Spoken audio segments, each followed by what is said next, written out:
Today is April 16th, 2011. We're at the San Francisco Hilton at Union Square. I'm Karen Perrone. I'm interviewing Anita Cook, who is at Ohio Lake. So, hi, Anita. Hi. And can you tell us a little bit about what you do at Ohio Lake? Well, I'm currently the Central Catalog Coordinator, but for many years I was the Director of Library Systems, but I just recently changed titles to Central Catalog Coordinator, so that means I run the InReach catalog for Ohio Link. Okay. And InReach has a long history with Innovative, especially Yes. in Ohio. Ohio was the first InReach site in fact, when we first started, it was called the Ohio Link Project. It wasn't even called InReach. So we built, Innovative developed a system for Ohio Link. Were you involved with that originally? Yes, I was there from the beginning. Okay. Right after the contract signed, signed on with Ohio Link, and so I was there with the beginning libraries that joined Ohio Link and had their local systems delivered to Ohio Link Central. And What year was that? that was 1992. We went live with our first catalog with 8 libraries in November of 1992. Okay. We want to talk a lot about the early days of the formal IUG meetings. And we heard about the hotels and things like that for the ALA meetings. But how did the whole IUG conference come about? Well, the first group was very associated with Innovative Interfaces. We had a small group that met, and we decided that we wanted to go independent from Innovative. And so we wrote bylaws, and I was involved in that. I was the co-producer of the bylaws. And those bylaws are mostly being used today. They haven't changed a whole lot since we first created them. So, What was the structure of the committee at that point? there was 2 of us that worked on the bylaws, and there was I elected president, a chair of this group, and there wasn't any vice chair or any other members at large at that time. There was just an elected chair, and we decided to create this whole system of vice chair, chair-elect, and secretary, treasurer, and members at large. Okay. So we created that whole process back in the early 90s. Okay. And so we decided that we would have a first conference, and we would hold that in Berkeley. And we had no idea how many people would come to that. We had no idea how many people would actually sign up to come to that conference. And we didn't have memberships then, so we had no money to base this conference on. We were depending on people to sign up for memberships. We just initiated memberships, institutional memberships at that time, and this first conference almost simultaneously. And so we were depending on the income from those memberships and from the first conference attendees to run that first conference. And we just barely made it even. Wasn't the registration fee something like $25? Yeah, it was really cheap. I think it was, $25, $30. And I think the institutional membership was like $50. It was very cheap in those days. We thought we'd keep it inexpensive so people would join, and we were very successful. We had, I think, 500 people at that first conference. Mm-hmm. It filled up the hotel there. Yeah. Speaking of no money to start with, how did people pay for the first conference? Well, a lot of people wanted to have their library pay for them, and to do that, they have to have a federal ID number. Well, we didn't have one for the group. We weren't officially recognized as a group at that point, and so I had to give out my personal Social Security number to people to use that so that they could have a federal ID number. They could register for the conference or to pay the membership. And so I still have a fear today that Social Security number is in somebody's acquisition system to pay for a conference. Oh, that's great. So the first conference was held at the Claremont in Yes. Berkeley, and it was a wild success. Yes. And how was it working with Innovative to plan that first conference? It was working fine with Innovative. We had a good partnership with Innovative, and they did a lot of the programs for us. And we also had member institutions coming and do programs. And so we had I think, widely successful first conference, and that led to the second conference that we held in Columbus. And we anticipated, we anticipated another 500, and we got over 600 attendees that time. And it was, again, a wildly successful. And you were in charge of that one, Yes. too. I was the vice chair-elect for the first election. That was the first election of those offices. I got elected to vice chair-elect. And so I did the program planning for the first conference, and then I was chair for the second conference. So I was, and then the vice chair that was supposed to come in, then I recanted on his election. And I ended up doing the program planning for the second conference as well, because there wasn't anybody around to do that. And a great job you did, too. So how many conferences now have you attended? I did attend for a while there in the middle, so the middle conferences, but I would say about at least a dozen or 13, 12 or 13. Have you seen many changes over the years? Oh, yes, I think it's grown. You guys are so well organized now with your conference planning group to help you out with the conference planning. And we didn't have any of that in the beginning. We just did it all in volunteer labor.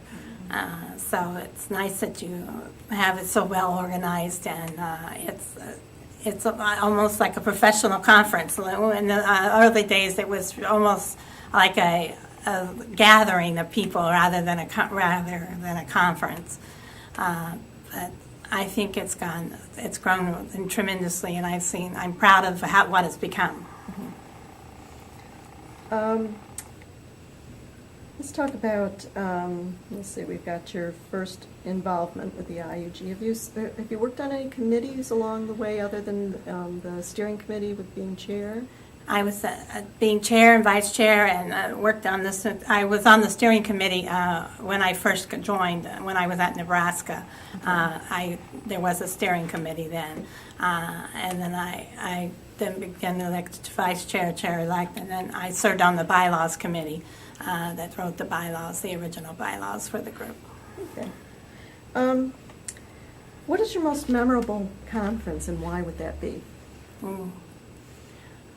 I would think the first conference was the most memorable, because we were really not clear on what we were doing, and we were keeping our fingers crossed that we could pull it off. And so that was probably my most memorable. Since we were kind of a loose group back then, how did you get the word out that this was happening and let people know about it? Well, we did it through email, and we didn't have a listserv then right away. We had to create that. That came later. So we just emailed different, we had an email list from the Innovative provided, and we emailed sites, people from the different sites. Where was the first listserv held? Was that at Ohio Link? I think so. I think we did the listserv for Ohio, through Ohio Link, first the listservs for the first few years, and then it got turned over to a regular system that you have now. Okay. What do you think is the reason that the IUG has thrived over the years?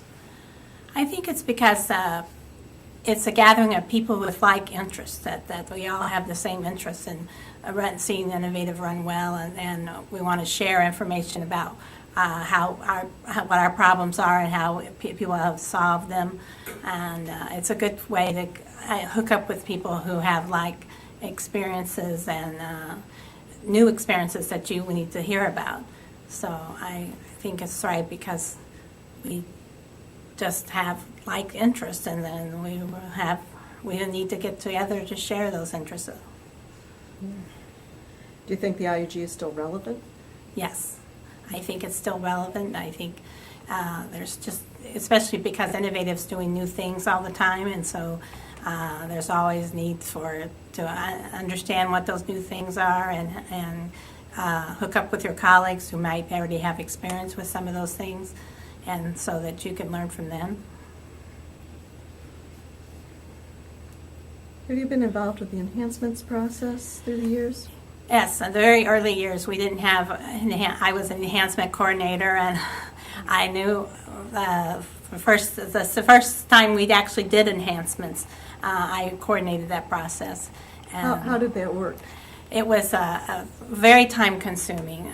We collected enhancements from everyone, and I did all of the compiling. We didn't have functional experts then. I did all the compiling of the enhancements and tried to eliminate the duplicates and things that Innovative already did out of the list of enhancements. Did So you do it was a all of lot them? of work. Did you do all of the I enhancements? did all of the enhancements. Oh, my. In one spell swoop. So that was the very first enhancement process. So then we learned that we should appoint functional experts and divide the work up. It was too much for one person. Were there meetings of functional experts or get-togethers or anything like that? Yes. They were the early functional experts. We got together at ALA and at the regular meeting to go over what their jobs were and to make sure that we all were coordinating the enhancements so that we had a good list of enhancements so we could vote on them. And how did you work with Innovative on what things the users wanted? we basically went through the process, and then when the process was in, we gave Innovative the list of enhancements and said, here's what people want. And they would then answer which ones that they were going to actually try to do and which one they weren't. I don't know if they do that now anymore. Actually go back through and answer which enhancements they're going to address. But they did that in the early days. Okay. If you could change, I mean, being our first real chair and seeing how the group has evolved over the years, if there was one thing that you could suggest to the incoming chair this year that they could do to make the programs and things work better, what would that be? Well, the chair is a difficult position, and especially the vice chair, the program chair, getting all the programs and making sure that they don't duplicate each other or that you don't have them in the same time slots. I did the programming planning for the first two conferences, and that was a real challenge. And so I would get as much input as possible from your colleagues, especially now that you have a steering committee that you can call on to help with that work. And a program planning committee. We didn't have that in the early. One person did all the programs. So I would just encourage them to get as much help as possible. Okay. Is there anything else that you'd like to talk about? Any of the early steering committee operations or any other conferences that you remember? Well, I've been to a few conferences. I remember some of them, and I don't remember others. But I've noticed that it's grown over the years, and that the steering committee has a lot more responsibilities than they used to. And I think it's growing each year, and that they have their work cut out for them. That's great. And I'd like to thank you for taking your time Okay. to come and talk to us, and thank you for all that you've done to help us get going. All right. You're welcome.